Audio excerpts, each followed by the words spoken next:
gentlemen, please welcome on stage Pierre-Etienne Franc, CEO Hy24, Gerritt Marx, CEO Iveco Group, Alessandra Pasini, co-founder and president Zhero, Moderator McDonnell, climate and energy editor, Semafor.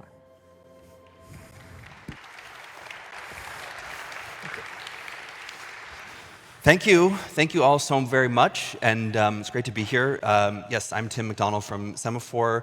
I want to thank Lorenzo and our host at Baker Hughes for having us on stage for this really interesting conversation we're about to have about hydrogen, which we've been hearing so much about from so many of the speakers here today and yesterday. And as many other people have observed, I've also been very inspired walking around Florence in the last couple of days, and I took a walk around the Duomo last night around midnight, actually, and there was no one there, and it was kind of this magical, very awe-inspiring experience to see that building, and really had me thinking about the legacy that we sort of leave behind for future generations, which is very much relevant to everything we're talking about here today. And also thinking about the future, also yesterday, had the chance to go to the facility in the bus tour to see this amazing hydrogen turbine that Baker Hughes has been working on, and how the company is kind of thinking through what the future of that industry looks like, and building out some of that infrastructure, even though today the sort of supply chain for hydrogen is not fully developed, and that's what we're going to talk about here today.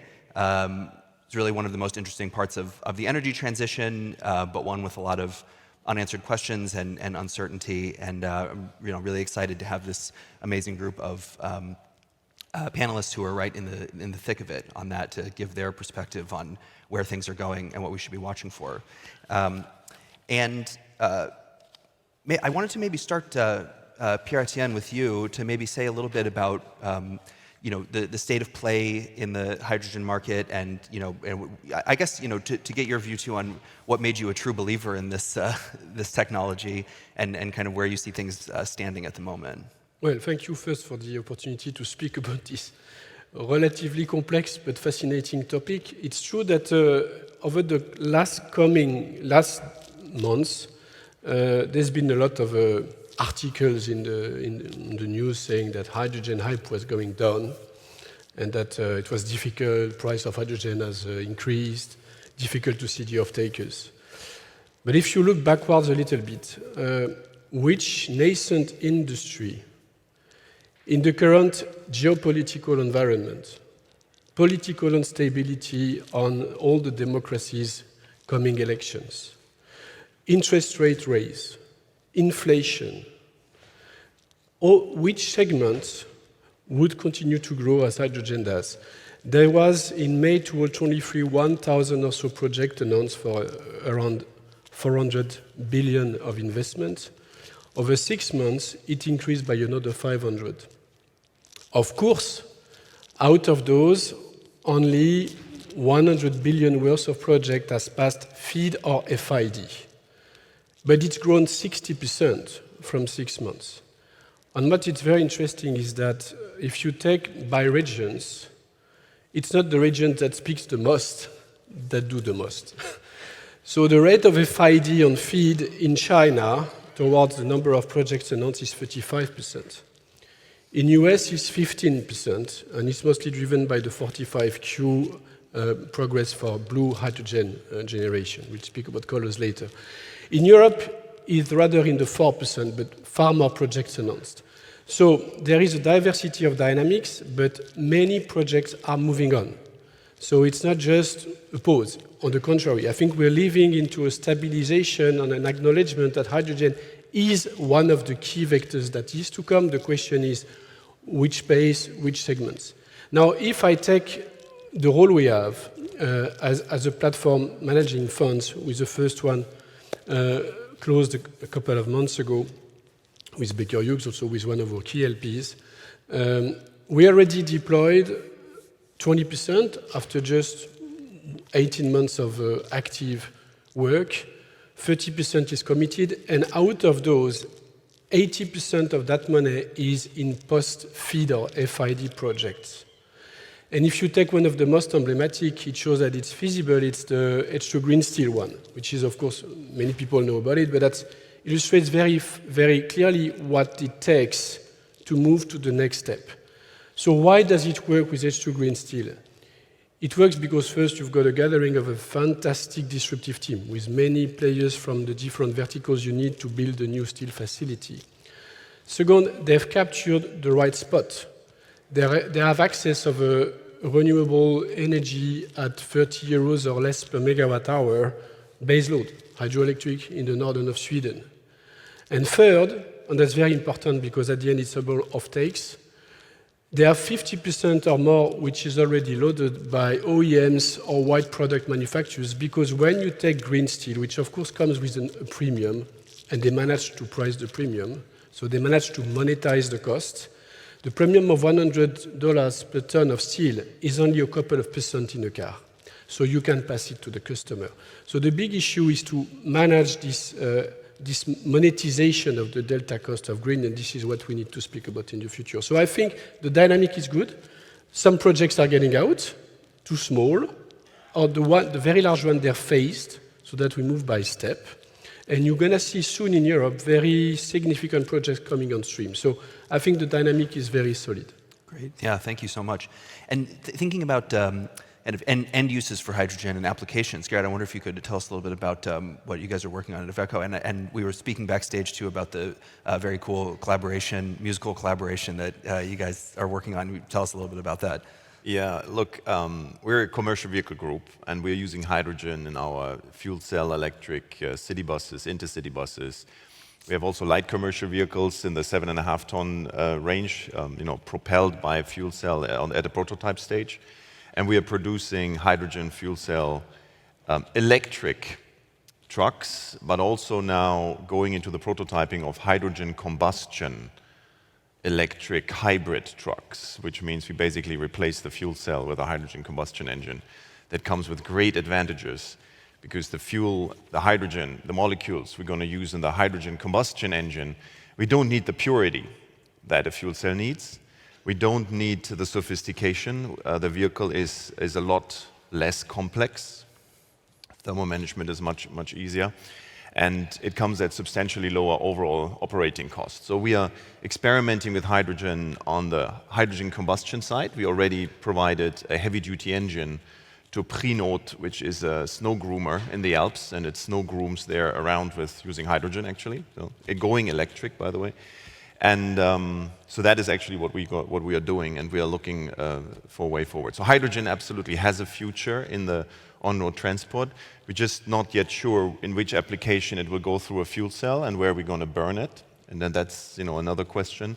Will the industry be prepared to have one quality standard of hydrogen, or is there, let's say, the high purity and the less purity?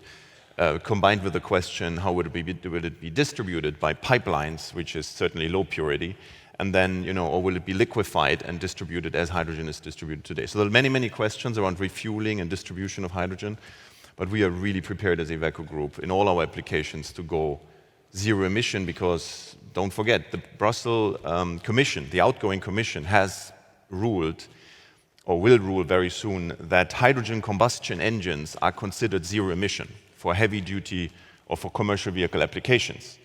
That means you don't need to use a battery.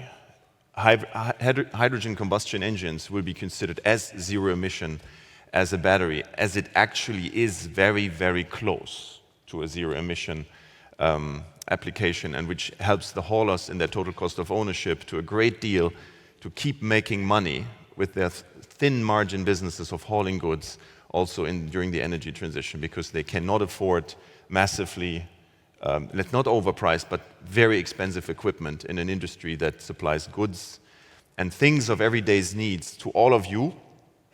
And I hope that all of you will change your consumer mindset, that you pay up for zero-emission transported goods in the supermarket, because if you don't, this whole thing will just last a lot longer.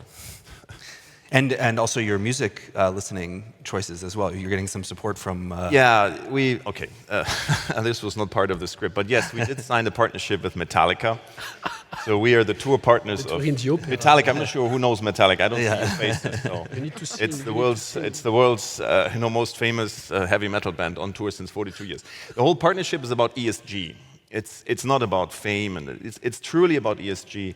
So we're going to use our LNG trucks, our CNG trucks, battery trucks, and fuel cell trucks to haul their equipment across Europe. So they will start in May in Munich. They go up to Scandinavia, Eastern Europe, and then back to Madrid. And we have lots of good stuff coming around driver engagement, which is a super scarce resource these days.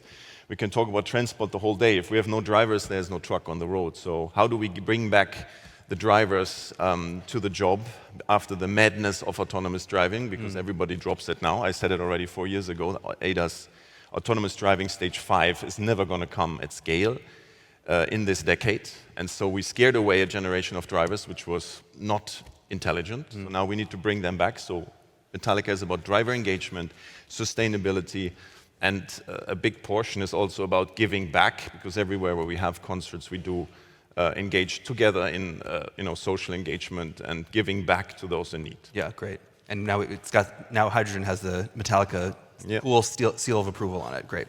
That definitely helps. Alessandra, I wonder if you could say a bit more about going back to the supply chain for hydrogen, and you're involved with developing greenfield projects for hydrogen, and maybe say a bit about your approach and how you see the process of developing a pipeline of bankable projects in this space. Thank you. I will just echo some of the things that Pierre-Etienne said. So the industry is moving ahead despite challenges, so we remain very positive. But it's also fair to say that it calls for quality. So it's a flight to quality type of approach, which is very well known in the financial market. And I think that there have been a number of positives in 2023. So there have been some introduction of incentive schemes, both in the US and in Europe, which were weighted and actually slowed down some of the developments. They were mostly focused on production rather than on demand. And again, in terms of how we use resources, focusing more on stimulating those sectors that are closer to being the money is probably the way to go. And the European Commission is working around combining the RFMBO definition with possible contract for difference and penalties which go into this direction. Because at the end of the day, as Gerritt was saying, if final customers are not willing to pay up, there is a price gap today between the existing solution and hydrogen, or hydrogen derivative. We talk about hydrogen, but we should more speak about hydrogen derivatives. The supply chain is not yet ready. So on one side, the pipeline keep growing, but real projects are not yet there. And so our approach is to really focus on what we define bankable projects. So remain big in size, but maybe not gigantic, and try to work in partnerships during the development with those technology partners, local partners, financial partners that can make it fly with products that can be delivered at a cost which is enough for the market to uptake and be focused. So we do have projects, for example, developing in Africa on green ammonia, and we're focused on green ammonia for fertilizer. Nothing more than that. Very simple, but just focus on achieving the lowest cost of the product and the molecule out of this. Clearly, renewables are a key component of the cost of hydrogen. The second one is electrolyzers. So if we start from renewables, 2023 has been a great year. Cost of PV panels has gone down 40% on 2022, and there is a massive excess capacity in the system. So price will continue to go down. Wind, slightly different story, more challenges. Particularly on the offshore side, but again, good for onshore project. Costs will continue to go down. And if you go back to have power prices that are in the 15 to 25, which in certain part of the world you can have, you are in a good starting point for producing hydrogen. Then we go on to electrolyzer, where the bankable concept is really, really key. You need product that can be affordable, but also can be guaranteed and wrapped in a project finance basis, which is where some of the current players in the market are not yet there. But I think one of the points that we feel the most, and we've been involved in the hydrogen industry for quite some years, is that electrolyzer producers are not ramping up their capacity and industrializing their capacity enough. Today, 50% of the electrolyzer manufacturing is out of China today. And they are developing a lot of projects in China. So they are testing themselves. And China, when they come with equipment, they also come with their own banks, financing it. So I think we need to pull the best out of this, and maybe for some relocation of production for some manufacturers elsewhere outside of China, for them to be part of project and try to avoid the mistakes that were done in the PV industry, where we paid for the subsidies in Europe and all the benefit from a manufacturing capabilities actually went out there. The last thing is about funding. There is funding for any project. So finance is not the issue. The issue is really get to a point where you have a bankable project, and then you can pull together commercial banks which are going through ramp-up of education on getting familiar with what it takes to produce ammonia, or what it takes to produce hydrogen for the transportation space, or e-methane. So there are new things that are coming to the market that they need to learn. And then I think there is a different role that multilaterals should play. We've been hearing a lot at COP about the Global South. No? So if we look at where you can get the most relevant yields to produce competitive energy, the Global South is top of the pile. And if you want this to be also just an affordable transition, you need to actually stimulate investments in these places, and some of these countries are new. And so multilaterals should be the first support in the beginning of the industry, and it should change the way they think. I mean, today, whether you go to IFC, EBRD, all of these guys come when the project is FID. So it's ready to be constructed. And I'm not saying that we wouldn't need them, because of course we always need them, but the impact is very different. So I think there needs to be, and we are speaking with them, trying to promote a small portion of their budget to support development capital. From an earlier stage. Because if you put 10 million on a project, that project, once it is FID, is 1.5 billion financing. So there's a massive leverage impact. And that's what the industry needs to ramp up and scale. So to wrap up, I think we're very positive. We're working on real project, being selective, because we think this is really important, and also focusing about optimizing all the partners on the technology and construction side of things, and speed. Because it's very important maybe not to go with gigantic project that takes 6 years, 7 years to be built, but go with smaller project that they can be built in 2.5 years. Because the market will appreciate the first green product coming out of this. Can you just follow up on this point about electrolyzer manufacturing capacity outside of China, and what else is needed to kind of scale that up? I think the IRA did try to provide some envelope to stimulate investment. I think there needs to be a different approach from policymakers, and either you go down the path of how the defense industry has stimulated the ramp up. So you give some wrap to guarantee for private companies to go long on capacity. Ultimately, people running private business, they look for profit. And they're paid for looking for profit, right? So if you go long capacity and you don't have a backlog, you take a risk. Who bridge this risk in a way? That's the key point. And so I think providing funding, but then you commit to develop, so you kind of bridge some of this, is, in my mind, something that should be pushed a little bit further down. In Europe, there were the IPCEI plans that were used over the past 2-3 years to promote some of these initiatives, but it's a tiny, tiny approach or volumes that is still being added. And this applies to many manufacturers. So they say, yeah, I'm scaling up 1 gigawatt more here, 1 gigawatt more there. But then the Chinese take a very different approach. Then we all know is a very different market and market environment. But the reality is that if we don't act soon, we risk to be in a situation which is very similar to the PV side of things, which I think it wouldn't be necessarily good for creating also jobs in the western part of the world. Starting from, and I'm glad to say this here in Florence, home of No Opinione, that is a pride of Italy. I mean, some of these technologies were born here. And so it would just really be a pity not to foster this know-how with localization of production and scale up on this side of the continent. Yeah, great, thank you. Pierre-Etienne, I wonder if we can talk a little bit about the hydrogen rainbow and the different the colors here, which I know many people hate this like color spectrum thing. It's not a very precise measure, but you know. International Energy Agency says today's kind of current hydrogen demand, less than 1%, is served by low emissions hydrogen. How do we kind of get more, shifting the balance more towards blue or green, or how do you think about the color spectrum? What's what is worrying today is that even though there is a big dynamic for blue or green hydrogen, I guess everybody knows the colors, I'm not going to go into details, is that even though we have that in mind, in the last 3 years, I think the demand for hydrogen has grown from 92 to 95 million tons. On 99% of it was based on natural gas or maybe coal in China. And I don't understand why it's not possible for parties at the COP to agree that at least the new project should be at least with CCS schemes or should be green, because it would not change the overall dynamic of competition. It would be just for the delta. So that's one thing. Second, the blue and the green are basically coming, but they're not going to come from the same geographies and at the same time.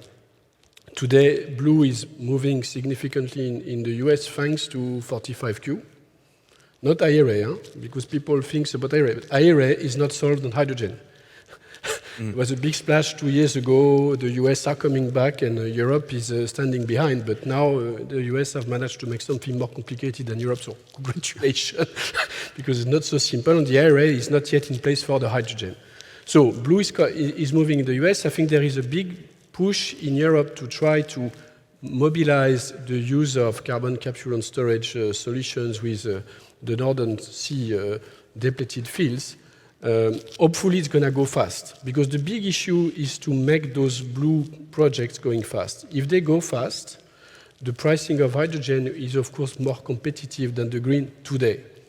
Tomorrow, it's a different play, because if you take very vast areas which have abundant renewable capabilities, when you mix solar and wind, you can reach very competitive pricing of hydrogen. Of course, then you need to transport. So if you take the landscape, the energy field is not going to change. You will still have a very large countries which are in deficit and need to import their clean energy, so namely always the same, Japan, Korea, Europe, but also maybe Taiwan and Singapore. Those ones will have no choice than to import it in the form of a new LNG, either ammonia or other forms. And you will seek them from Australia, from Middle East, from North Africa. So North Africa, Morocco, you can move up hydrogen by pipe, and it's going to be probably far cheaper than some hydrogen you would do with German renewable or even French nuclear today. So I think the colors are a significant topic for the future. Long term, it will be important to differentiate the value of those. Short term, we need to have at least the same metrics to calculate what is low carbon emission, so that indeed we can start having a trading approach to either hydrogen or ammonia, because it's going to be a key vector for the future of trading of energy between importing and exporting countries. Mm-hmm. But getting started today sort of with... Today it's starting with all colors. Mm-hmm. Right. I know some people also are speaking about the white hydrogen or natural hydrogen, which may be also something, but I'm not sure it's for today. Yeah. And as long as it's baiting CO2, which in the end is the topic, it should go. But it should go. Because the problem is that we speak a lot and we need to go and make those projects fly. That's the biggest issue today, is to help those projects come into play. And I come back to what Alessandra was saying, is that the role of the multilateral development banks has to be revised. They need to be far more involved into the energy transition topic, and with that, the monetary policy for those green assets need to change. You cannot continue to fund renewable play with interest rate of 5%. It doesn't play anymore. Mm-hmm. So that's a big issue which is hurting the dynamic. And last, we need to go fast, but we should not forget that it took something like 40 years for the LNG market to reach 20 exajoule. It took 50 years to nuclear industry to reach 10 exajoule. 30 years for the renewable industry to reach 6 exajoule, but now it's moving by close to 2 exajoule per year. And the current plan is to ask hydrogen to deliver 20 exajoule in 10 years. So no, it's not going to happen like that. It's going to take some time. But it's steady, fast, progressive step that is going to make this happen, probably faster than before, but we need to take the time to make it properly. Mm-hmm. Gerritt, thinking about kind of planning for that future and the infrastructure that's needed, I wonder if you can say a bit about how you kind of view that part of the puzzle for transportation in terms of fueling infrastructure. You know, what other sort of pieces are needed to support a broader rollout of the types of trucks that we're talking about here? Yeah, the refueling infrastructure right now is the biggest bottleneck, together with affordable hydrogen. I mean, in order to be total cost of ownership, TCO parity with diesel today, we need a hydrogen price at the pump, 700 bar, high purity of about 3 to 4 euros. We are not even remotely close to that. And the interesting part is, if you look at the map of Europe, and all the numbers that I'm saying now, I'm only more or less correct. But if you look at hydrogen produced, I think it's pink or purple, I don't know, using nuclear power in France, using excessive capacity over there. Probably a molecule comes at 1 euro plus distribution and cleaning and dispensing 2-3 euros. They could be there, but it's not green. If you go to the Nordics and you look for Scandinavian wind, green wind, and you look at the price per molecule per kilo there, you're probably high single digit, low double digit. If you go to Switzerland, you lose watercraft, and you're looking at the hydrogen being dispensed there at full cost, not price, but full cost, plus margin to amortize the equipment, you are definitely in the double-digit euros, if not even higher. But France also. And so the whole landscape of the different colors and the different countries across Europe is hugely different. Because today, when you run a truck, a heavy-duty truck, you look at the fuel price across Europe. In the cheapest countries today, €1.10, €1.20. In the most expensive countries, you probably pay about 2 euros. So the factor between the cheapest and the most expensive diesel across Europe is probably factor 2, more or less. While when you look at hydrogen, factoring all the different colors, you have easily a factor that is even 5, 6, 7, 8. It will not scale if this disparity of energy price differential across the different nations stays like that. And for our trucks, the color doesn't matter. I mean, molecules have no color, and I think I agree with you. The start is not going to be perfect, and we have to stop thinking that the start is perfect, because if everybody starts perfect, we don't start at all. Mm-hmm. And this is the problem. This is problem one. Problem two is there are too many players in the industry who layer their gold rush fantasies into hydrogen. So starting from the molecule makers to the distributors, to the component makers, to the software, to the truck, to the distributor, to the service, everybody thinks this is a huge gold rush. It's not. Because if everybody layers their gold rush dreams on one another, the end customers, all of us here, and we need to pay for the yogurt cups, we need to pay for this bottled sparkling water, we're not going to pay for this gold rush. Mm-hmm. It's not going to happen. So we need to bring back a certain realistic dose of realism when it comes to what margins can be made in this new industry. The start will not be perfect. It will be scrappy here and there. And we will see projects, I agree with Alessandra, here and there that make sense, where we can deploy 100 trucks, 200 trucks running on hydrogen, hauling goods in and out of a harbor, in and out of a city or so, with the refueling being provided locally and with the service being provided locally. And then these projects that make sense, one after the other, will over time connect and create a European-wide coverage. So we need to be realistic. It's not a boom, it's not a rush, step by step, and we need to accept that it's imperfect. But the biggest bottleneck for us today is the refueling infrastructure, giving us truck refueling stations, not these passenger toys. Yeah?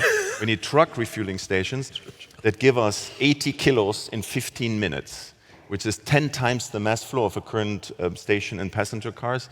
And that is the challenge. We as an industry, as trucks, give back to this industry to get us refueling stations that can refuel a truck so that the hauler doesn't need 2 hours waiting time until it either refuels on hydrogen on a passenger station or on a power charger with 350 kilowatt if it runs on battery. So we have a small chicken and egg dilemma, as usual. The truck is here. We have truck. The truck is here, but I don't see them. Yeah. I see 90% of them in China, 85% of the buses in China, but I don't see many trucks in Europe so far. But it's coming. I'm expecting them very fast. Yeah. Alessandra, how much of a bottleneck is it from a kind of project development standpoint? Some of these cost issues that Gerritt is raising, and if you're thinking about who are the customers going to be for the hydrogen that these projects are producing. I mean, does that kind of challenge the bankability of these projects when the cost, the final cost is so high, and how do you deal with that at this early stage? Absolutely. I mean, the cost is key. I mean, today you have inflation, higher financing costs, you have supply shortage in certain equipment, as I was saying, you have shortage of skilled labor.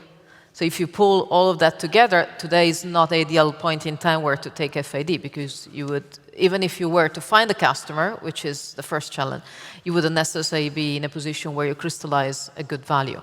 So I think the point goes back to really find those clients that can take today that molecule and use it as such. When Pierre-Etienne was talking about hydrogen and pipeline, of course, if Europe was to go for blending, that would be fantastic. But you can blend up to a certain point, and Europe is not willing to promote this.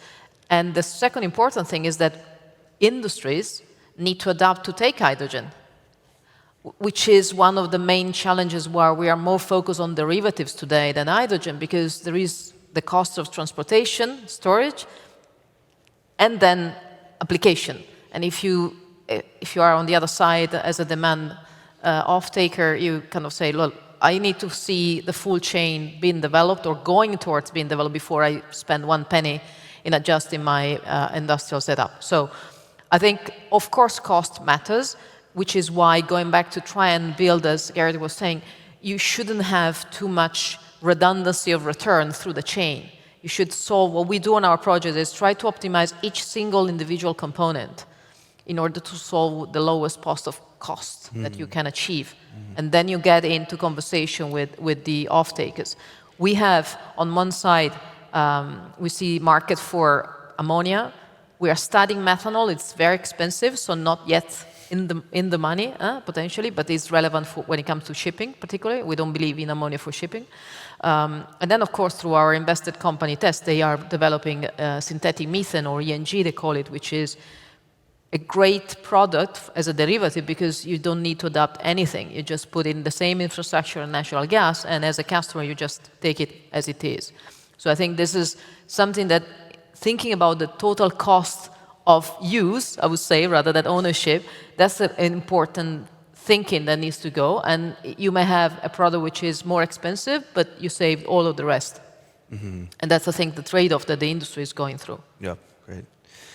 We just have a couple more minutes left, but we'd love to just hear some thoughts from the group on sort of next steps, especially for policymakers who are thinking about this, and what else you would like to see. Pierre-Etienne, I was also going to try to get your view on, in your fund, you've brought together, there's a sort of coalition of people that are investing in this space, and what have you done to kind of bring more players into the field a bit? So, first, we've thanks to the support of the initial industrial players, so Air Liquide, Total, Vinci, and of course Baker Hughes and a couple of others, we've managed to also gather the financials.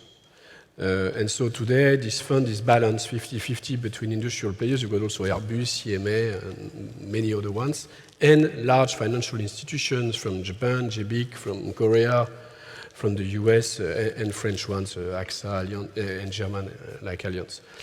What's interesting is, because of that, and because the fact we are dedicated to delivering the hydrogen value chain infra projects, we are basically the only one fully focused on it. But then all the big other funds are now moving in. And so if you take, again, H2 Green Steel, we went in with Temasek, with GIC, with Altor, with Just Climate. If you take Intercontinental Energy, we're in with GIC. So there is a mobilization which is coming now from all the other key institutional investors and financial long-term funds, because they see this is a kind of an asset class that's going to become an infra play. Now the next step is to engage more broadly the sovereign funds. And this is what we're trying to do jointly with Ardian, with the co-shareholders of Hy24, in the OPSWEF forum, is to gather them to call for harmonized metrics, harmonized calculation of the CO2 emissions so that hydrogen becomes a tradable product. And when that is finished, we hope we could mobilize those sovereign funds into very large projects, which then will call for the multilateral development banks and the states to move into more diplomatic agendas. Because it's a little bit a diplomatic play, these import strategies for very large zones like Europe, Japan, and Korea. And this is where we need to move outside of the pure national regulation to really international plays, as LNG was at the start. Yeah. And I think it will be pretty interesting to see how the European elections play. We have a massive move towards populist, right-ish, conservative governments all across Europe.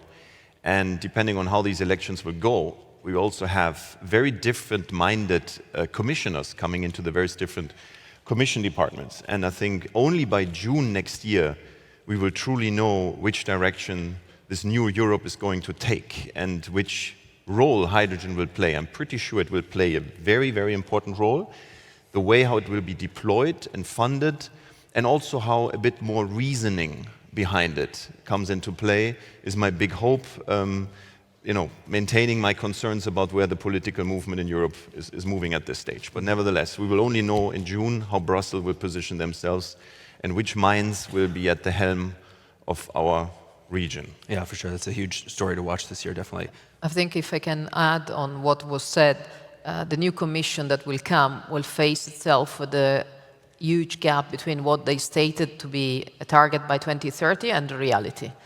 And I think that realizing this, admitting and therefore asking what else can I do, I think it's going to be the key issue that they face on the table. And I think there are three items, I believe, urge a different approach. One is approach to carbon management, so carbon capture and utilization. I think it's an important tool to be used. The second thing is focus the use of European funds in a more effective manner. There are a lot of money. How effective these are pushed towards action is particularly on stimulating the right sector in the demand side. I think it's a key point. And the third, as I said, is stimulate scale-up of manufacturing capabilities. I think if the new Commission was to do these three things, I think Europe would probably would be in a slightly better position. Today, Europe wants to play a first-in-class role in terms of target and ambition, but the reality is that in a green transition economy, you will need to import green, whether it is molecules or electrons. And therefore, you need to think in that way and develop new dedicated partnership so that you can have affordable green energy, because otherwise this will be a negative implication on the industrial manufacturer. Today, a lot of industrial customers that we speak to that are buyers of molecules are wondering whether to scale up their production capabilities in the US or elsewhere because of the energy cost and the expectation of where these energy costs will go. So I think this Commission will have big challenges in a way. But again, I'm optimistic and I think that it will start getting some of this going into the right direction. Hope so. Great. I think that's a great place to end on, and I hope you can join me in thanking our panelists for this really interesting conversation, and thank you all so much. Yeah. Great.